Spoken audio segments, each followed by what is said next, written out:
कि जनता ने हेमंत बिस्वा शर्मा को पहले ही नकार चुकी है। जिस तरह से हेमंत बिस्वा जो है शर्मा ने अपने कार्यकाल में 16 लाख हिंदुओं को शेल्टर होम में रखा। ये जो बीबीसी की रिपोर्ट है लंदन की कि जब एनआरसी हुआ तो उसमें 18 लाख टोटल लोग जो है ना शेल्टर होम में गए। इसमें से 16 लाख तो थे वो हिंदू थे और वो आदिवासी लोग थे। आप बताइए, असम जो है आदिवासी एरिया है, जंगल है, पहाड़ है, झरने हैं, वहाँ दूर दूर तक जो है गांव नहीं मिलते हैं, 2-4 घर है फिर गांव है। तो ऐसे लोगों को उन्होंने उजाड़ा है वहाँ और उनके ज़मीनों को अधिग्रहण किया है और अडानी अंबानी को दे दिया है। लेकिन इसके बावजूद भी एग्जिट पोल में उनकी सरकार बन रही है, भारतीय जनता पार्टी पूर्ण बहुमत से। एग्जिट पोल है किनका? एग्जिट पोल तो उन्हीं जो है ना गोदी मीडिया का है, जिनके मालिक अडानी और अंबानी हैं। तो वो तो चाहेंगे ना कि हमारे आका जीतेंगे तो हमें वहाँ ज़मीन मिलेगा। तो वो कैसे आपकी बात कर सकते हैं? आपकी बात तो वो करेगा जो इस देश के लिए जीता है और इस देश के लिए मरता है।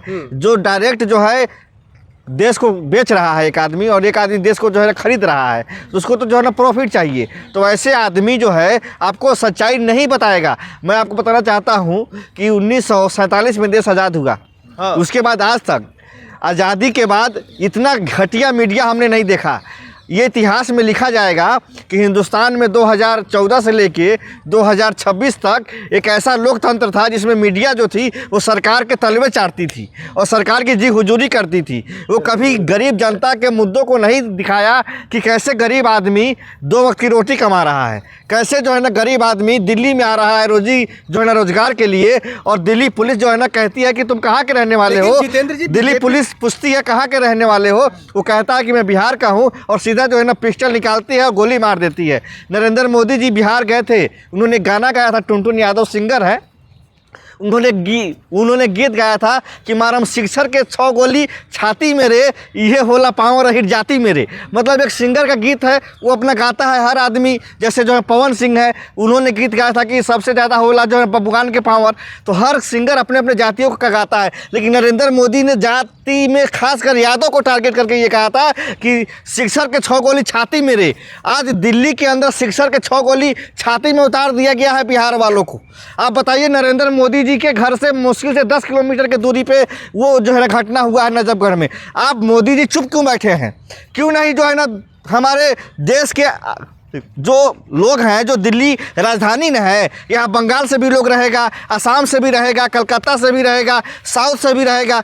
क्या हम बिहारियों को क्या दिल्ली में रहने का अधिकार नहीं है? मोदी जी मना कर दे, हम लोग नहीं रहेंगे। जब चुनाव आता है, सवाल ये है जो असम में जिस तरीके से एग्जिट पोल सामने आ रहा है, असम में जिस तरीके की जनता का जो है मन सामने आ रहा है, इसको आप लोग स्वीकार क्यों नहीं कर रहे हैं? हेमंत बिस्वा शर्मा सीधे सीधे आरोप लगाते हैं कि कांग्रेस ने जो वहाँ अपनी सरकार कई सालों तक रखी थी, बांग्लादेशियों के बल पे सरकार बनाई हुई थी, अब वहाँ हिंदुओं की सरकार है। देखिए, हम तो ये पूछना चाहते हैं आपके माध्यम से कि शेल्टर होम में जो 16 लाख हिंदू जो गए थे, वो क्या बांग्लादेशी हिंदू थे? अरे वो हिंदू यूपी बिहार के थे, उन्होंने जाके वहाँ बस गए थे। उनको इन लोगों ने क्या किया कि ज़बरदस्ती उनको शेल्टर होम में डाला, उनकी ज़मीनों को कब्जा किया, उनका सोना चांदी जो है ना गहना गुड़िया सब लूट लिया है लोग। एनआरसी के नाम पे लूट खसोट हुआ है जो है असम के अंदर। और असम की जनता जो है हेमंत बिस्वा शर्मा को दौड़ा के मारेगी। चुनाव के जो 4 तारीख को जो आने वाले हैं नतीजे, अगर चुनाव आयोग निष्पक्ष रहा तो, नहीं तो आज के समय में जिस तरह से निर्वाचन आयोग काम कर रहा है, हमको तो नहीं लगता है कि इस देश में किसी भी लोकतंत्र में इस तरह से हुआ होगा कि एक सत्ताधारी पार्टी को खुल के सपोर्ट हो रहा है और विपक्ष की जो पार्टियां है उसको बाकायदा चुनाव आयोग ट्विटर पे लिख रही है कि टीएमसी अपने जो है ना जो इतने जो है ना गुंडे मवाली उनको शांत करके रखे। अरे भाई, क्या तुम बीजेपी के ट्विटर हैंडल हो क्या?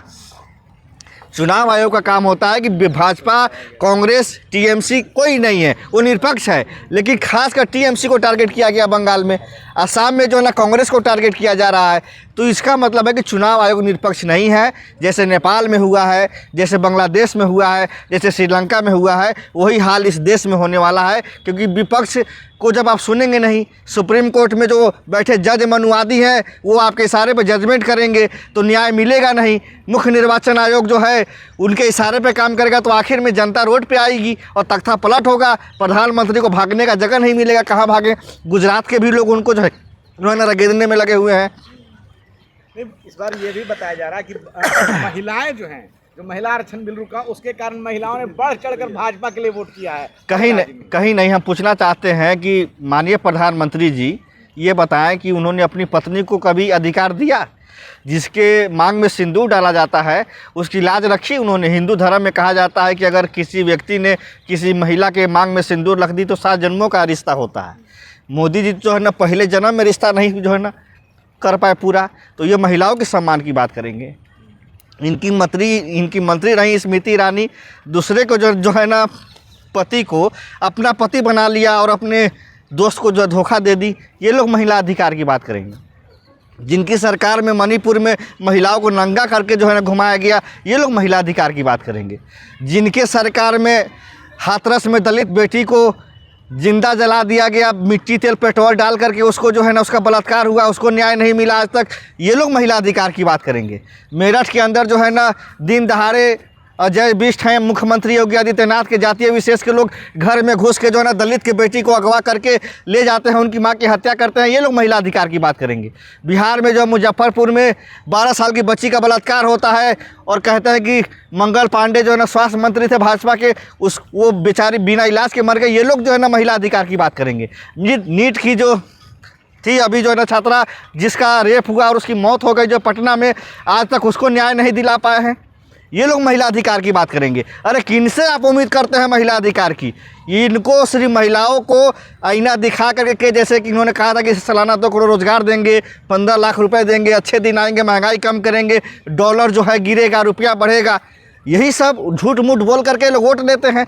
सच्चाई ये है कि इनसे बड़ा झूठा, इनसे बड़ा जो है 420 आज तक कोई सरकार रही नहीं। तो ये एग्जिट पोल का सच क्या है? एग्जिट पोल जो है ना बिका हुआ है। जनता जानती है भली भांति कि जो है ना इलेक्शन कमीशन जो है ना चुनाव आयोग इस समय जो है सरकार के इशारों पे नाच रही है।